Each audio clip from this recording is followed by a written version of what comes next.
Mi prometida discutía con su compañera de cuarto cuando la compañera soltó, al menos yo no engaño a mi prometido con su propio hermano. Me quedé helado. Cancelé la boda esa noche.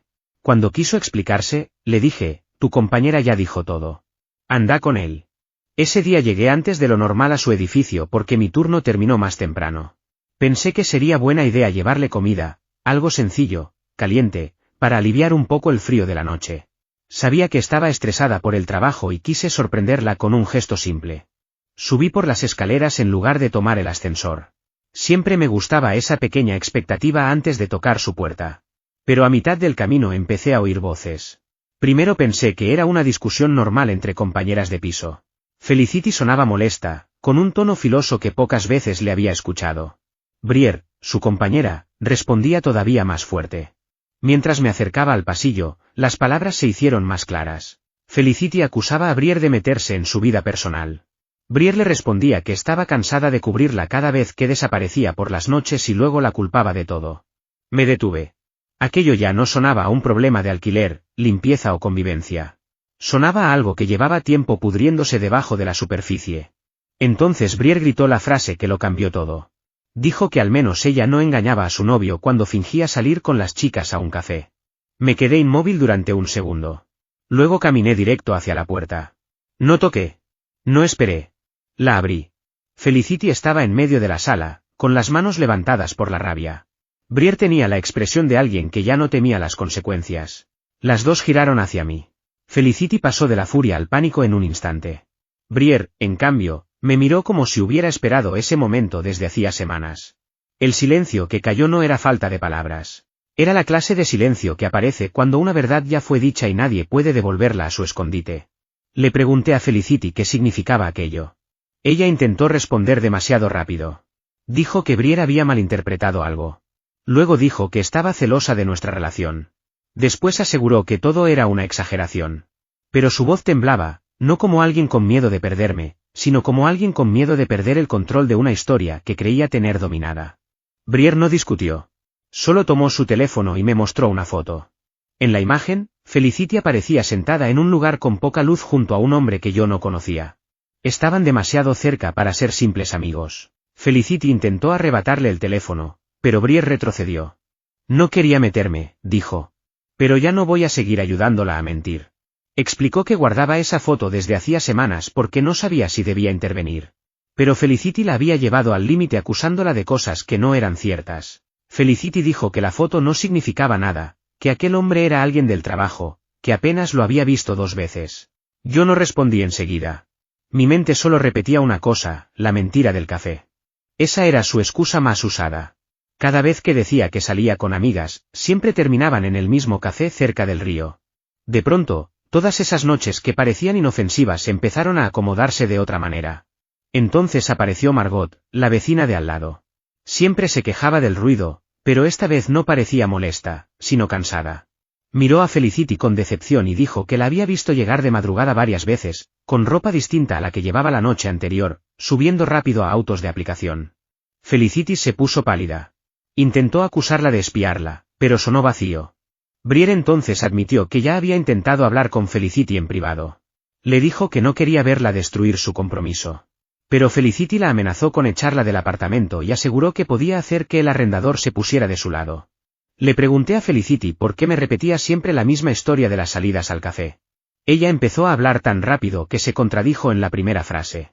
Dijo que trabajaba hasta tarde y luego veía a sus amigas, pero después aseguró que la foto había sido tomada durante su descanso del almuerzo. Dijo que apenas conocía a ese hombre, pero su cuerpo entero decía otra cosa. Entonces Briere me entregó un sobre pequeño. Dentro había recibos de viajes en auto. Todos coincidían con las noches en que Felicity decía estar con sus amigas. Y lo peor era que todos habían sido pagados con mi tarjeta, porque tiempo atrás la había agregado a su cuenta para ayudarla cuando olvidó su billetera después de un turno. Las direcciones no estaban cerca del café. Ni siquiera estaban en la misma zona. Sentí como se me endurecía la mano alrededor de los papeles. La traición no era solo emocional. También había usado mi dinero para sostener sus mentiras. Felicity intentó quitarme el sobre, pero di un paso atrás. Su pánico creció. Me preguntó por qué le creía a Briere, pero cuanto más hablaba, más se desarmaba.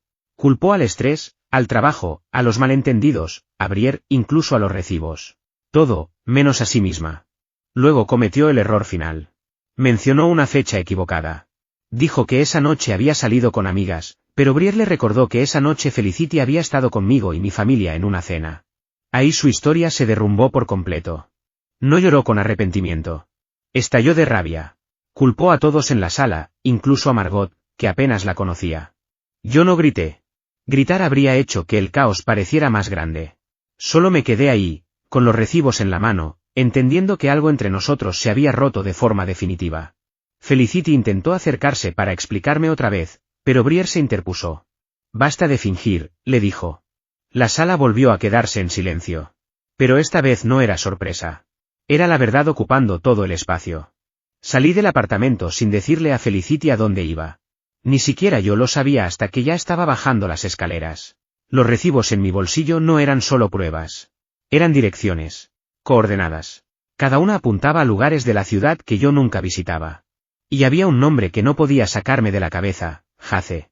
Ese nombre venía asociado a la foto que Briere me había mostrado. Conduje hasta una de las direcciones. Al llegar al edificio, lo reconocí. No porque hubiera estado allí recientemente, sino porque años atrás había ido a ayudar a un conocido que estaba a punto de ser desalojado. Era un muchacho joven, con cabello desordenado, manos temblorosas y una pila de avisos de deuda que no sabía cómo enfrentar. Se llamaba Jace. Yo le había dado dinero para ponerse al día con el alquiler porque parecía desesperado. Nunca volví a verlo. Y ahora su nombre estaba unido al de mi prometida. Toqué la puerta. Cuando abrió, lo reconocí de inmediato. Estaba más sano, con el cabello más corto, pero era él. Me miró confundido, luego sorprendido. ¿Tú eres Coleman? ¿El que me ayudó hace años? Asentí. Durante un instante pareció aliviado. Como si por fin pudiera agradecer una deuda antigua. Entonces dije el nombre de Felicity. El alivio desapareció de su cara. Me dejó entrar. Su apartamento era pequeño, limpio, iluminado por una lámpara tenue. Había 2 tazas sobre la mesa, aunque solo una parecía usada recientemente. Le pregunté cómo conocía a Felicity. Admitió que la había conocido meses atrás en una librería. Dijo que ella le aseguró que estaba soltera. Que vivía sola. Que su vida personal era complicada por problemas familiares. Nunca mencionó un prometido. Nunca me mencionó a mí. Entonces llegó el primer golpe. Felicity llevaba meses ayudándolo a pagar parte del alquiler. Sentí un entumecimiento recorrerme el cuerpo. Ella había usado dinero de mi cuenta para ayudarlo mientras me decía que estaba teniendo problemas con sus propias facturas. Jace explicó que ella lo presentó como una ayuda temporal porque él estaba entre trabajos. Dijo que no se sintió cómodo aceptando, pero ella insistió. No sabía si odiarlo o simplemente quedar paralizado. Pero no parecía alguien que hubiera planeado todo. Parecía otra persona atrapada en una historia que no entendía. Antes de que pudiera procesarlo, alguien golpeó la puerta con fuerza. Jace abrió apenas, pero Felicity empujó y entró. Venía agitada, desesperada, como si hubiera corrido hasta allí. Me acusó de seguirla y de intentar destruir sus amistades. Luego se giró hacia Jace y trató de inventar una versión donde Briere la estaba incriminando. Jace la miró con una incredulidad que poco a poco se convirtió en enojo. Entonces apareció Rowan, la hermana de Felicity, en el pasillo. Venía sin aliento y llevaba un llavero en la mano. Mis llaves de repuesto. Rowan dijo que Felicity le había pedido ir a mi casa y sacar algunas cosas antes de que yo regresara. No sabía por qué, pero algo le pareció mal. Briere la llamó, y por eso decidió venir aquí. Felicity perdió el poco control que le quedaba. Acusó a Rowan de traicionarla. Rowan no respondió. Solo me miró con una mezcla de preocupación y disculpa. La situación se desmoronó delante de todos. Jace confrontó a Felicity por haberle mentido. Rowan la confrontó por manipular a la familia. Yo ya no necesitaba decir nada. Cada palabra nueva de Felicity contradicha la anterior. Entonces mi teléfono vibró. Era un mensaje de Estella, amiga de Briere. Decía que no quería involucrarse, pero que yo merecía saberlo todo. Adjuntó un vídeo. En la imagen, Felicity aparecía en un estacionamiento besando a otro hombre. No era Jace. Era alguien llamado Vaughan. Llevaba una credencial de empresa en la camisa, así que no era alguien ajeno a su vida laboral. No le mostré el vídeo a Felicity de inmediato. No hacía falta. Ella ya estaba perdiendo el control. Decía que todos conspiraban para destruirla. Que Briere la odiaba. Que Jace había entendido mal. Que Rowan estaba confundida. Culpó a todos, menos a ella. Hazel le pidió que se fuera.